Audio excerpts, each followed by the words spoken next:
নমস্কার বন্ধুরা, যাতা জব ভ্যাকেন্সি ইউটিউব চ্যানেল আপনাদের সবাইকে স্বাগতম। বন্ধুরা, এখানে এসএসসি অর্থাৎ স্টাফ সিলেকশন কমিশনের অফিসিয়াল ওয়েবসাইটে একটি নোটিফিকেশন প্রকাশিত হয়েছে।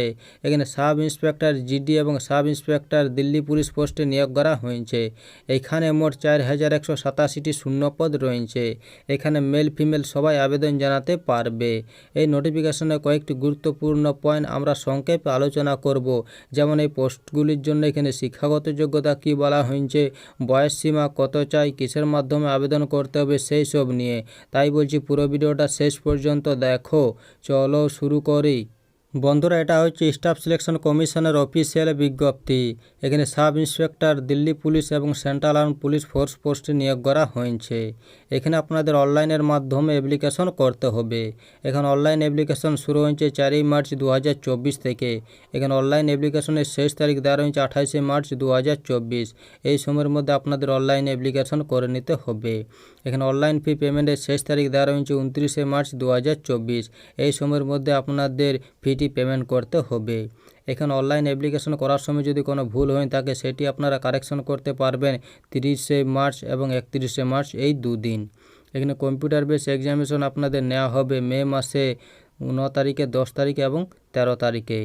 এখানে sub inspector general duty central arm police ফোর্সে এখানে গ্রুপ বি পোস্টে নিয়োগ করা হয়েছে।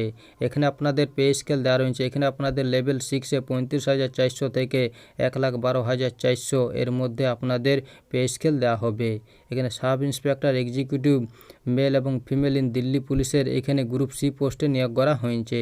এই পোস্টে এখানে পে স্কেল দেওয়া রয়েছে। এখানে আপনাদের লেভেল 6-এ 35,400 থেকে 1,12,400 এর মধ্যে আপনাদের পে স্কেল দেওয়া হবে।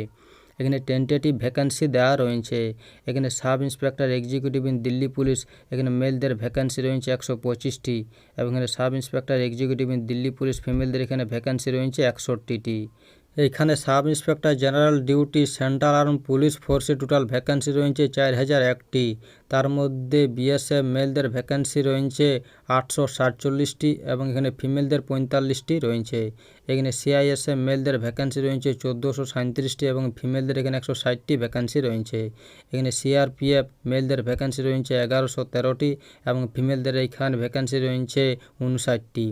এখানে আইটিবিতে মেলদের ভ্যাকেন্সি রয়েছে 237টি এবং ফিমেলদের এখানে 41টি ভ্যাকেন্সি রয়েছে।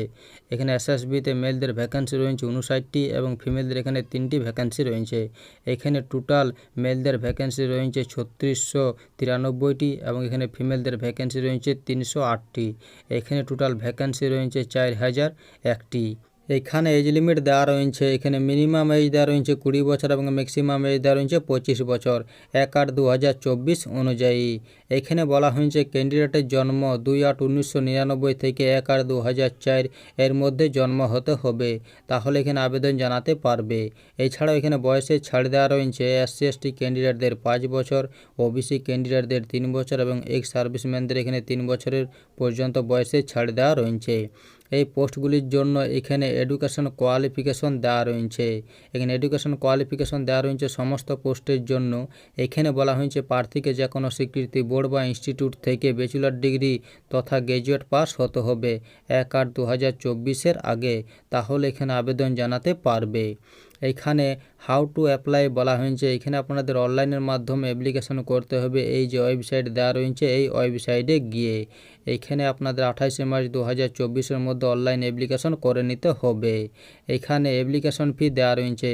এখানে অল ক্যাটাগরি ক্যান্ডিডেটদের অ্যাপ্লিকেশন ফি দেওয়া রয়েছে 100 টাকা। এখানে ওমেন, এসসি এসটি এবং এক্স সার্ভিসম্যান ক্যান্ডিডেটদের কোনো অ্যাপ্লিকেশন ফি লাগবে না।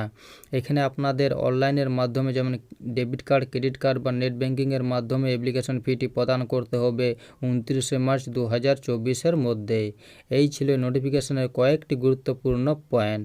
ভিডিও ভালো লাগলে লাইক করুন আর এরকম প্রতিদিন রাজ্য সরকার বা কেন্দ্র সরকারের চাকরির খবর পেতে চ্যানেলটিকে সাবস্ক্রাইব করে রাখুন। ধন্যবাদ।